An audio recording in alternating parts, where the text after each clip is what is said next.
vamos a dedicar dos vídeos a la formación de los reinos cristianos.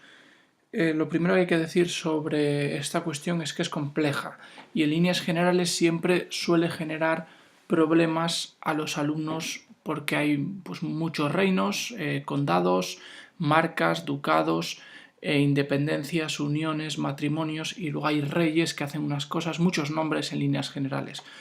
Vamos a intentar hacer un esfuerzo, por tanto, para dejar claras las 4 o 5 ideas básicas, y por vuestra parte también se pide un esfuerzo para entender que efectivamente que a veces lo único que se requiere es aprender 4 reyes de cada reino o 4 duques de cada ducado y saber lo principal que hicieron. Esa es una labor que a veces resulta ardua, pero es la única manera de aprender bien esta cuestión.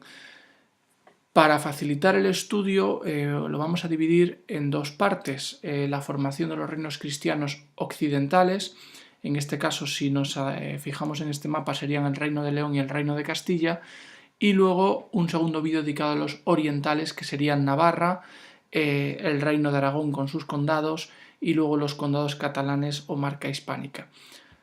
Por tanto, vamos a ir al núcleo occidental. La primera cuestión que toca abordar es la cuestión de los reinos, saber a qué reinos nos estamos refiriendo. En primer lugar, hay que hablar de la formación del reino astur-leonés.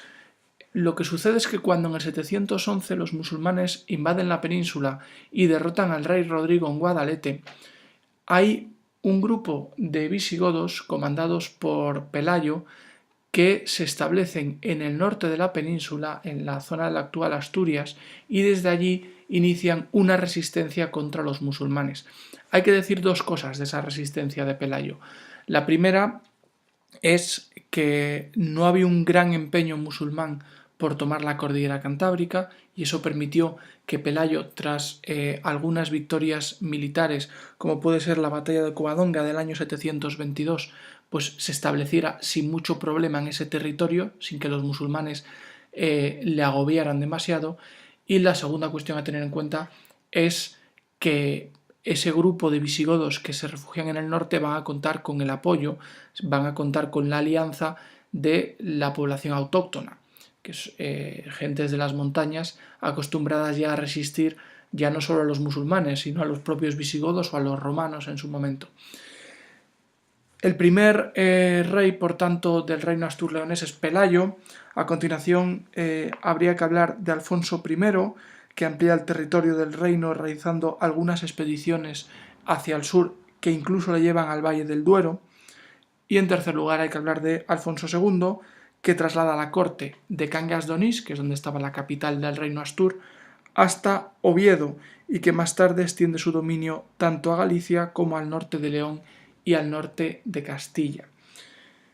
Bien, este reino, que es el reino astur y posteriormente astur-leonés, definitivamente se va a dar el nombre de Reino de León.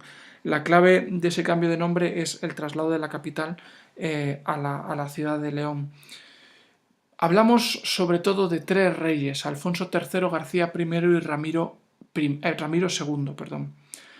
Alfonso III va a llevar ya la frontera con los musulmanes al norte del Duero. Es verdad que Alfonso II ya había hecho algunas expediciones, pero es Alfonso III el que definitivamente pone la frontera en el Duero.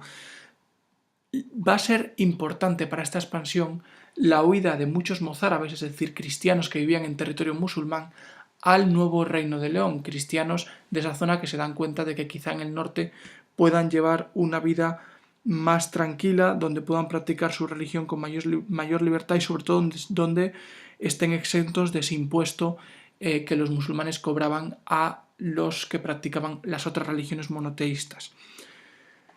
García I, que va a reinar en torno al siglo X, es el que se encarga de trasladar la capital a León. Desde entonces, como hemos dicho, el reino se va a denominar Reino Leonés.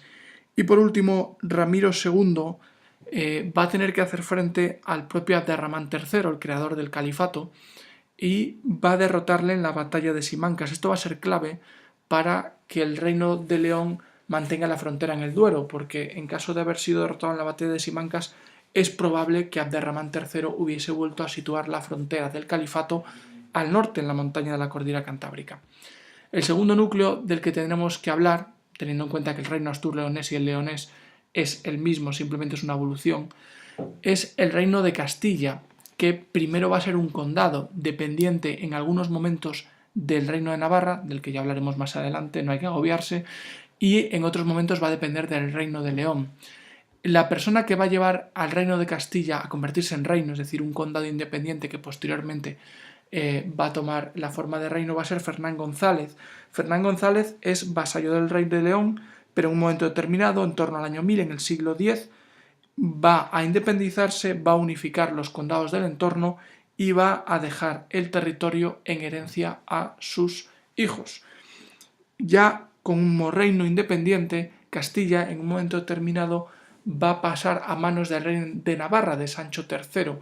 Sancho III no es que sea un rey conquistador de Castilla, es que va a ser rey de Navarra y al mismo tiempo rey de Castilla. No es que Castilla, por tanto, caiga bajo el yugo de otro reino, sino que hay una misma persona que se hace con el reino de Castilla. Y a partir del año 1035, Castilla va a pasar a manos de un hijo de Sancho, que va a ser Fernando I. Sancho lo que va a hacer va a ser dividir su reino entre sus hijos y una parte, la castellana, va a caer en manos de Fernando. El último aspecto que hay que tener en cuenta de los núcleos occidentales es la repoblación. Evidentemente, una vez que yo recupero un territorio, tengo que poblarlo con población, con gente de mi religión, en este caso, porque estamos hablando de una guerra entre musulmanes y cristianos. La población musulmana desaparece del territorio o mayoritariamente se va, algunos se quedan, pero la mayoría se van y hace falta llevar a nueva gente a habitar ese territorio, porque si no, realmente la conquista no vale para nada.